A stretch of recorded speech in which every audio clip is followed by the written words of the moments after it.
Picture this.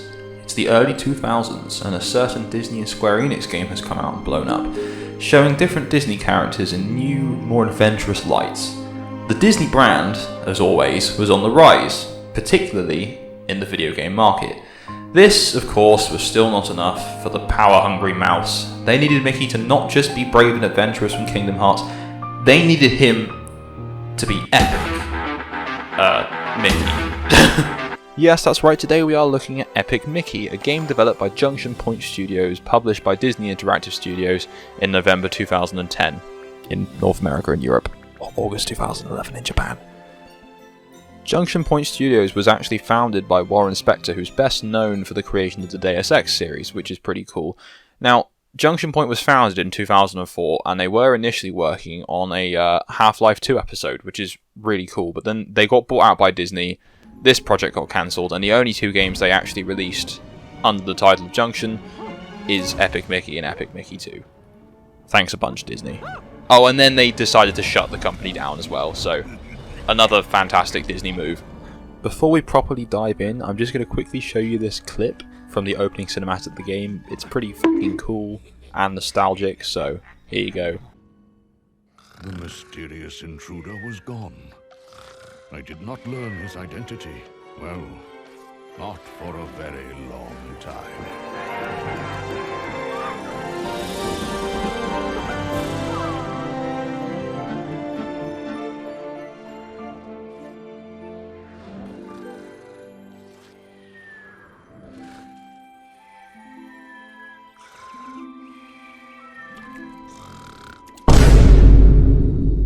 Now, before I dive into the backstory of this game, we really need to focus on this little fucker here, Oswald the Lucky Rabbit.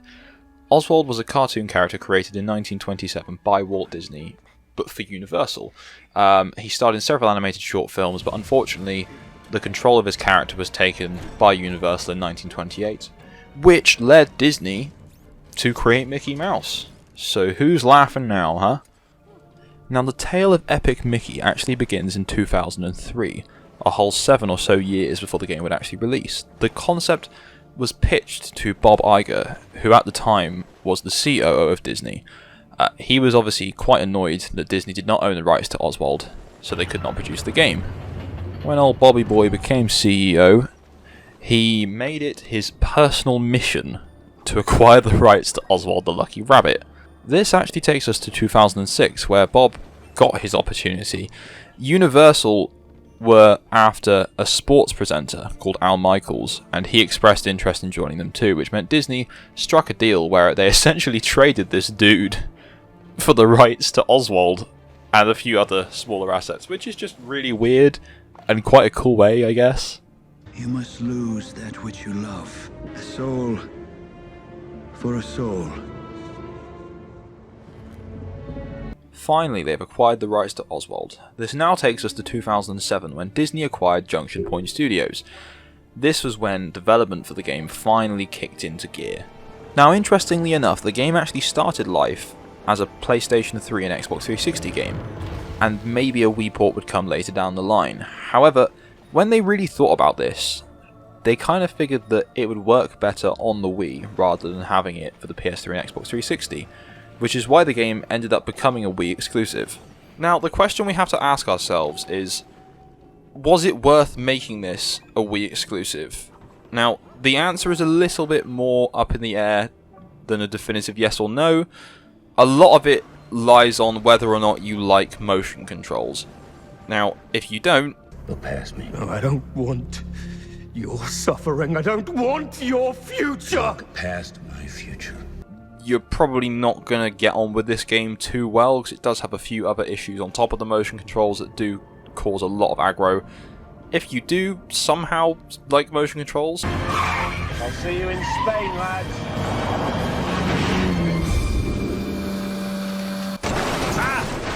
Then this game could work out for you quite well. Now, before I dive too much deeper into the negatives of this game, I do really quickly want to talk about one thing this game does amazingly well, which is nailing the tone that the developers set out for. The vibe they've obviously gone for is this abandoned, kind of not quite creepy toon world that's been forgotten about, and As you can see here, it's been done really well. I mean, look at this concept art.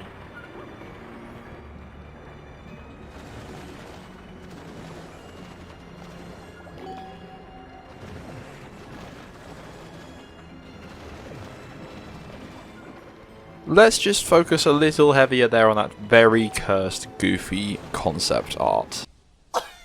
Goofy! Murder! Goofy, shut the fuck up! I love murder! Why? Goofy! The demons taught me to! In all fairness to Goofy, he looks slightly less terrifying in the actual game. His final model is a little more friendly looking compared to the original art and that first render you just saw. Now, the other thing I absolutely love about this game is the inclusion of one Oswald the Lucky Rabbit.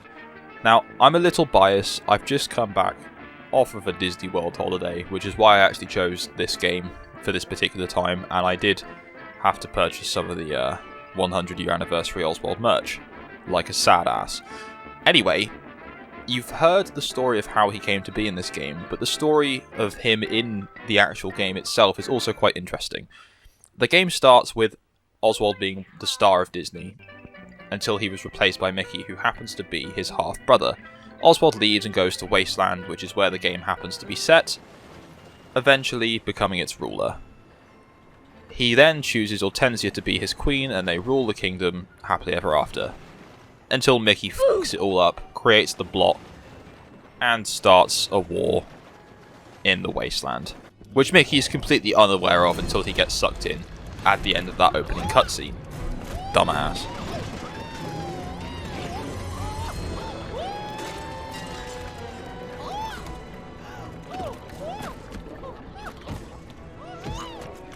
Rated E for everyone.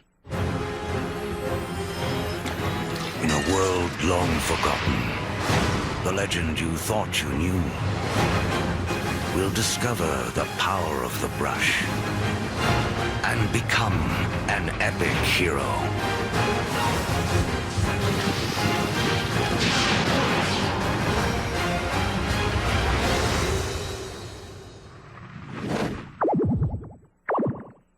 Okay, so now we've looked at the game from a more conceptual point of view, it's time to look at it gameplay-wise. Now, as you all know, I'm quite a happy, upbeat fellow, so let's just start with my favourite part.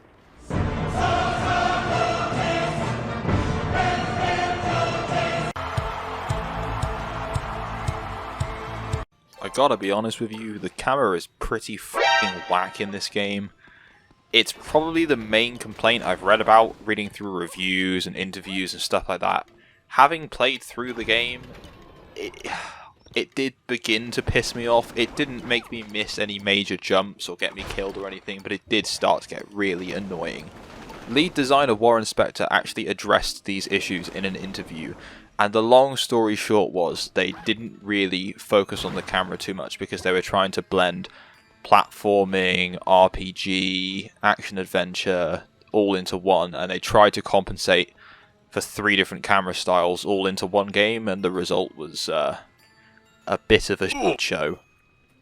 Now, I wonder what happens if you mix an incredibly unresponsive camera with some slightly janky motion controls.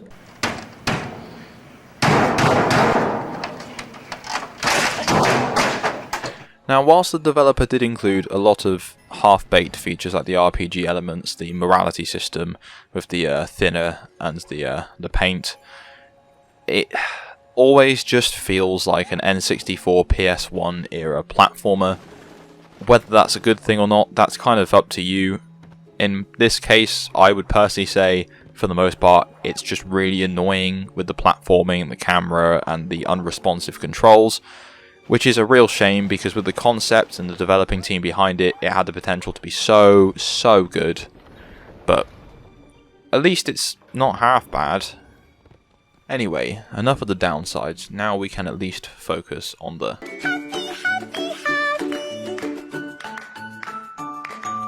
Now, to break up the larger 3D sections of the game, there's these projectors you jump into that lead you into smaller 2D platforming sections. These are based off of old Disney cartoons, and they're really cool. If the controls had been a little bit more polished, it almost makes me wish that we had a game that was just more 2D platforming than the rest, but we get what we're given. Now, Epic Mickey also gets the soundtrack spot on.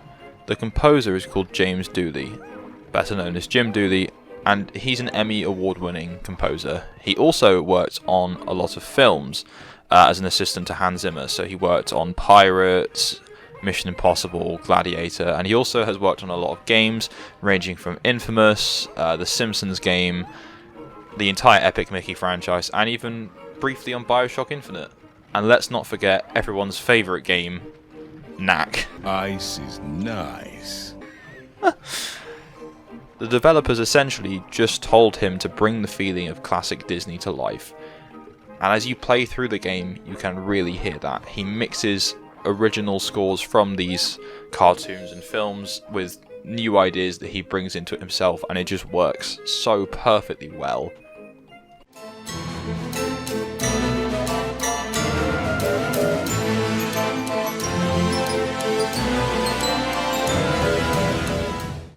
Now that we've looked at Epic Mickey from a gameplay and a conceptual point of view, we can now focus on the final section of this video.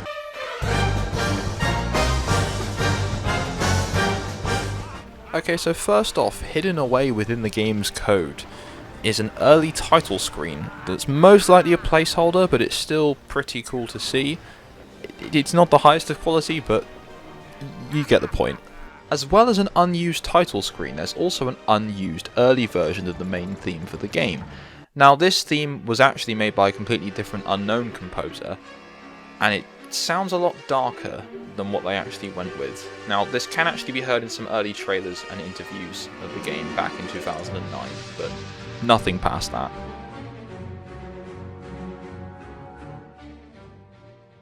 Now we come on to the final section of the secrets segment of this video, the placeholder names. Now, there really are some strange placeholder names in this game, ranging from, and I quote here, Sacrificial Offering, Saucy Face, Shakira, Shania Twain, Sonic Hedgehog, not Sonic the Hedgehog, just Sonic Hedgehog, and last but not least, Stalingrad.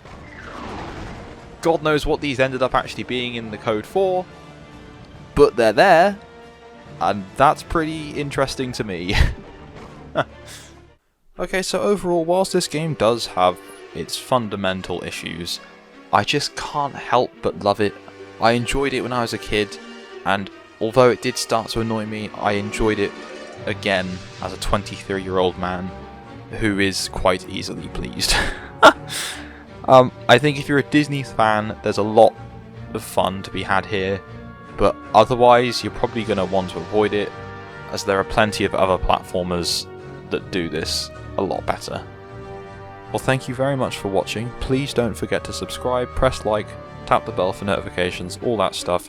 It really helps me to continue doing this into the future. It's all very much so appreciated. And I will see you all next week. Oh boy, my favorite seat.